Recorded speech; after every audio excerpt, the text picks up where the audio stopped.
Okay everybody, lesson 2. We're going over the basics of striking. Thankfully in Wing Chun, there's really only one strike and variations on that strike. So it's one of the reasons why I was very attracted to Wing Chun in the first place, because of how simple it was. I have a terrible memory, particularly when it comes to forms, and particularly when it comes to lots and lots of different techniques. The first martial art I ever did had 3,600 techniques, and they bragged about how many techniques they had. Wing Chun has significantly fewer than that, so that for me is great. It's much better for me. So we're going to discuss today the Wing Chun punch and the variations on that, right? So the most important thing when I'm doing a Wing Chun punch is my stance, right? How am I connected? Well, we went over that in the last lesson. So my feet are together here. I come out 1, 2. My toes are facing forward, coming out again. You can invert them very slightly if you want, imagining a point, a triangulated point way out in the distance. Not like this, but very slightly in like that. So now we're going to get ready to do our punch. Put the camera up here. The punch in Wing Chun, traditionally you see the punch go into the middle like this, the elbow like that, right? So you'll see variations of this. The punch goes here and you punch out like that. And you see how the elbow locks out there, or some other styles will use the hip and they'll jam like that, right?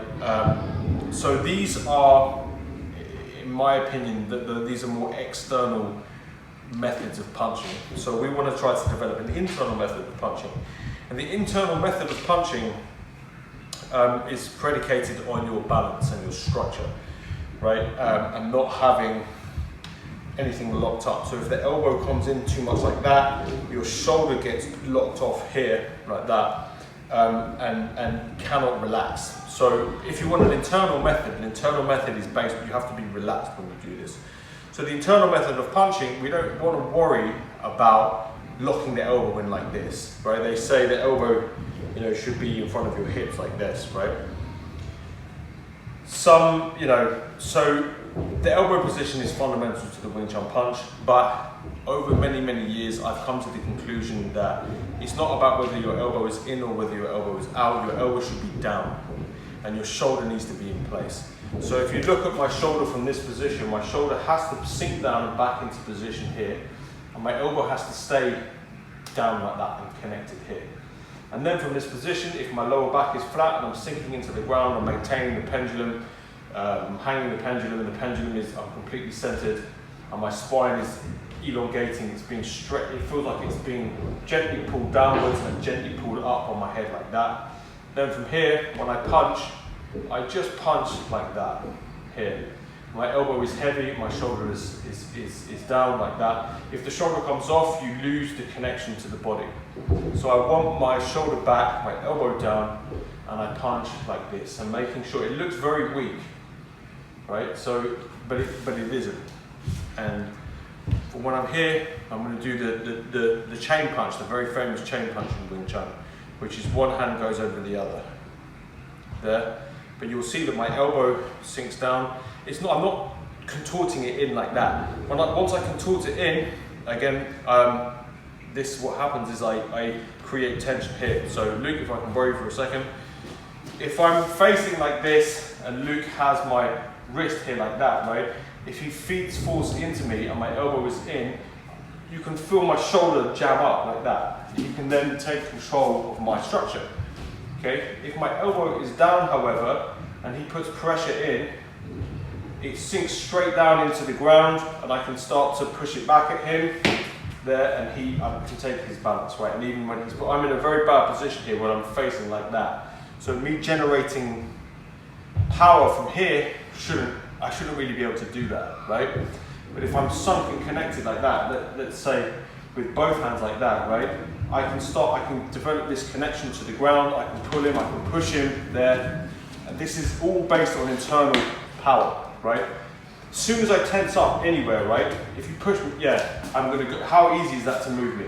It's extremely easy to move me. So you practice punching very carefully, right? If you grab my wrist like that, you're just gonna feed gentle pressure in, I'm going to sink my shoulder to my elbow, and I'm going to see how much I can just sink it down into the ground, into my feet, through the pendulum, and build this connection here. As soon as my shoulder flares up, I go.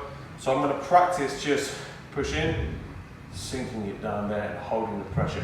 If he lets go, and I go like this, right?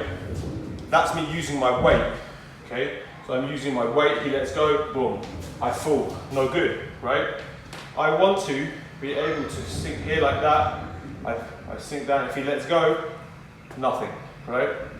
So as a punch, if he wants to be, I want him to be very afraid of letting go of my hand for fear of getting punched. Boom, right? So that's the Wing Chun punch. The Wing Chun punch looks like this. You can do it slowly and you can do it quickly, right? Doing it quickly, boom, like this, is boom, boom, boom, boom. There you feel the connection to the ground mostly when I'm doing it, right? As soon as the shoulder comes up, it will hurt, but you won't feel that deep power, okay? So then, on top of the punch, there's just variations. I can punch here, I can chop like this, I can chop like this, I can finger strike, bilji, right? Finger strike like this, here, palm strike, right? Here, but all of the strikes, right, are the same physics have to be, what's the word? The same physics have to apply. Elbow down, shoulder down, strike, punch, palm strike, finger thrust, whatever you want, right? As long as it's connected down into the ground. I can even do hook punches like this, right? If my shoulder is down, boom, here, like that, and I can do hook strikes like this, I can do hook punches like that. But really, Wing Chun, this is it. It's the straight blast. And I can turn those into chops like that, I can turn those into finger strikes. But for the basics, also when you're punching, imagine you're holding an egg and you punch and the other person breaks the egg for you as opposed to you squashing it before you hit it. Okay, that's lesson 2. Thanks for watching.